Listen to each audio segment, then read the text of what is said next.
लेकिन सत्ता में। सबसे पहले बात करते हैं एक ऐसी साजिश की जो पाकिस्तान में हो रही है। आमतौर पर आप किसी भी देश में जनहित योजनाएं, राष्ट्रहित योजनाएं, विकास वाली योजनाओं के बारे में सुनते होंगे, लेकिन पाकिस्तान एक ऐसा मुल्क है जहां आतंक हित वाली योजनाओं की चर्चा सबसे ज्यादा होती है। आज भी कुछ ऐसा ही हो रहा है। ऑपरेशन सिंदूर से आहत मसूद अजहर नए मिशन पर जुटा है। जाहिर है पाकिस्तान की ऐसी नीति, नियत और चरित्र को एक्सपोज करने वाली एक नई खबर आतंकी संगठन जैश ए मोहम्मद से जुड़ी है, जो इस वक्त न सिर्फ पाकिस्तान की धरती पर महफूज है, न सिर्फ पाकिस्तान में घूम घूम कर अपनी आतंकी जमीन को मजबूत कर रहा है, बल्कि वो ऑपरेशन सिंदूर के जख्मों पर मरहम लगाने की कोशिशों में जुटा हुआ है। इसके लिए नए ऑपरेशन पर काम कर रहा है जिसका नाम है ऑपरेशन 313।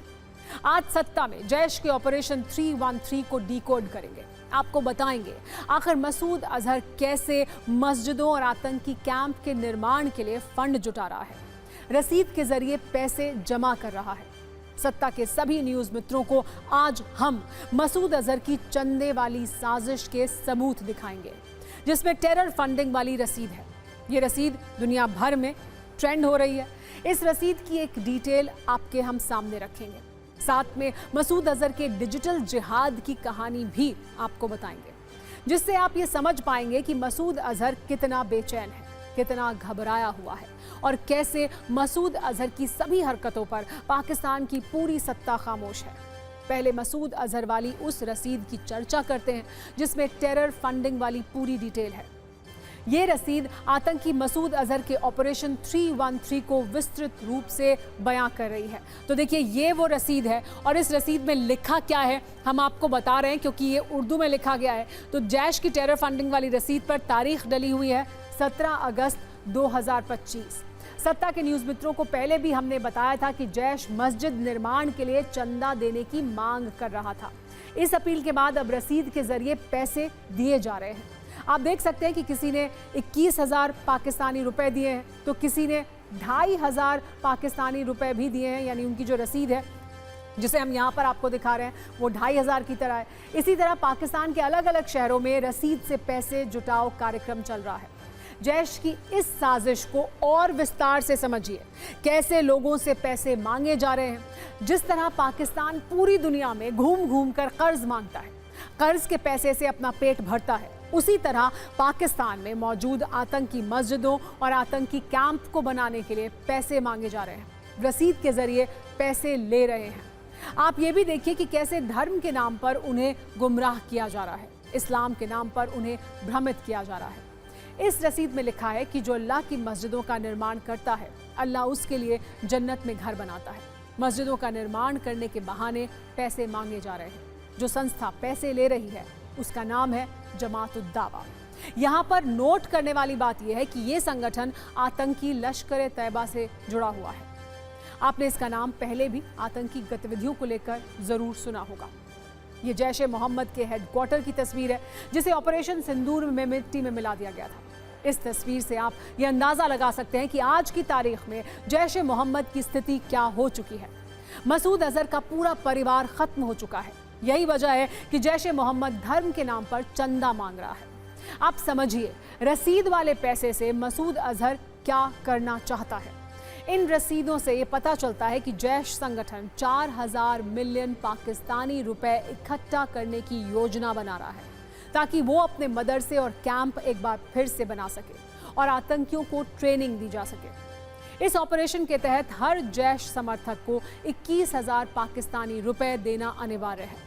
जानकारी के अनुसार इन पैसों से जैश आतंकियों की ट्रेनिंग के लिए 313 मदरसे और करीब 150 कैंप बनाएगा।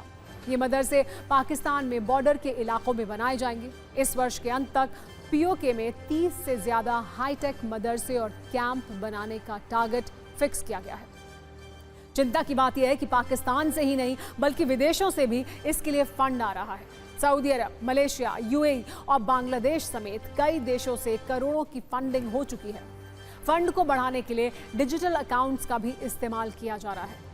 आज आपको ये भी जानना चाहिए कि कैसे फंडिंग के बाद तीव्र गति से मस्जिदों और कैंप का निर्माण किया जा रहा है।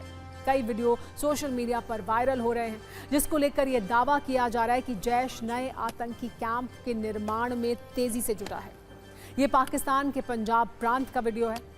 आज आपको जमात-उद-दावा के बारे में भी जानना चाहिए। सितंबर 2001 में अमेरिका ने लश्कर-ए-तैयबा को एक विदेशी आतंकी संगठन घोषित किया था। 2002 में पाकिस्तानी सरकार ने भी लश्कर पर प्रतिबंध लगा दिया था। लश्कर पर प्रतिबंध लगने के बाद हाफिज सईद ने जमात-उद-दावा का गठन किया। अब इसी संगठन के नाम पर मसूद अजहर चंदा ले रहा है। सिर्फ रसीद ही नहीं, बल्कि पिछले कई महीनों से डिजिटल पेमेंट के जरिए भी चंदा लिया जा रहा है। मसूद अजहर कुल 313 मरकज बना रहा है। कुछ दिन पहले जैश-ए मोहम्मद का लेटर वायरल हुआ था, जिसमें यह कहा गया था कि उसने 313 मरकज बनाने का मिशन शुरू किया है।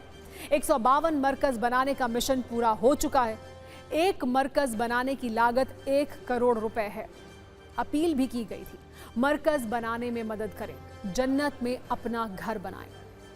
आतंकी फंडिंग के चक्कर में पाकिस्तान लंबे वक्त तक FATF की ग्रे लिस्ट में रहा है, लेकिन ट्रंप के आशीर्वाद के बाद से आसिम मुनीर और शहबाज शरीफ का आत्मविश्वास बढ़ा हुआ है। उन्हें ये लगता है कि इतनी टेरर फंडिंग के बाद भी कोई उनका कुछ नहीं बिगाड़ पाएगा। यही वजह है कि मसूद अजहर ने खुलेआम 391 करोड़ रुपए जुटाने का टारगेट रखा है। पता चला है कि अब तक मिली रकम का 80% पैसा डिजिटल वॉलेट से आ रहा है। मसूद ने आतंकी फंडिंग हासिल करने के लिए 250 से ज्यादा ई-वॉलेट्स एक्टिव किए हैं। इनके जरिए पैसा सीधे मसूद से जुड़े करीबी लोगों के खातों में जा रहा है। जानकारी के मुताबिक एक अकाउंट मसूद अजहर के भाई तलहा अल सैफ के नाम पर है, जबकि दूसरा अकाउंट उसके बेटे अब्दुल्ला अजहर के नाम पर है। इन डिजिटल वॉलेट्स को मसूद अजहर के परिवार के सदस्यों के मोबाइल नंबरों से जोड़ा गया था। जिन नंबरों से इन ई-वॉलेट्स को जोड़ा गया है, वो नंबर भी जैश-ए मोहम्मद से जुड़े आतंकियों के नाम पर ही रजिस्टर्ड है। जैश-ए मोहम्मद हर 3 से 4 महीने में इन वॉलेट्स को बदल देता है। बड़ी रकम को पहले मुख्य वॉलेट्स में जमा किया जाता है, फिर उसे 10 से 15 छोटे वॉलेट्स में बांट दिया जाता है। जैश से जुड़े कुछ दूसरे संगठन भी मसूद के इस ऑनलाइन चंदा अभियान से जुड़े हुए हैं। इससे पहले जैश कमांडर पाकिस्तान की मस्जिदों में नकद चंदा इकट्ठा करते थे, लेकिन अब मसूद ऑनलाइन चंदा जुटाने के लिए मजबूर हुआ है। खबर है कि आतंकी मसूद के तमाम बैंक खातों पर FATF की पैनी नजर बनी हुई है, जिसे देखते हुए पुराने तरीकों से चंदा जुटाना उसके लिए मुश्किल खड़ी कर सकता था। इसीलिए पाकिस्तान की खुफिया एजेंसी ISI ने मसूद अजहर को ऑनलाइन फंडिंग वाली तरकीब बताई, ताकि डिजिटल पेमेंट के जरिए वो FATF की नजरों से बचा रहे। मसूद का ये नया फंडिंग नेटवर्क FATF की निगरानी से बचने का ही एक तरीका है, क्योंकि डिजिटल वॉलेट्स पर ना तो स्विफ्ट और ना ही बैंकिंग सिस्टम की नजर होती है। जानकारी के मुताबिक मसूद अजहर को हर वर्ष 800 से 900 करोड़ रुपए की फंडिंग मिल रही है। वो जिन मरकज के निर्माण के लिए 1 करोड़ रुपए मांग रहा है, उन पर सिर्फ 40 लाख ही खर्च करता है। बाकी का पैसा आतंकियों की ट्रेनिंग और हथियारों की खरीद पर खर्च किया जाता है। पाकिस्तान को लेकर 2 बातें स्पष्ट हैं।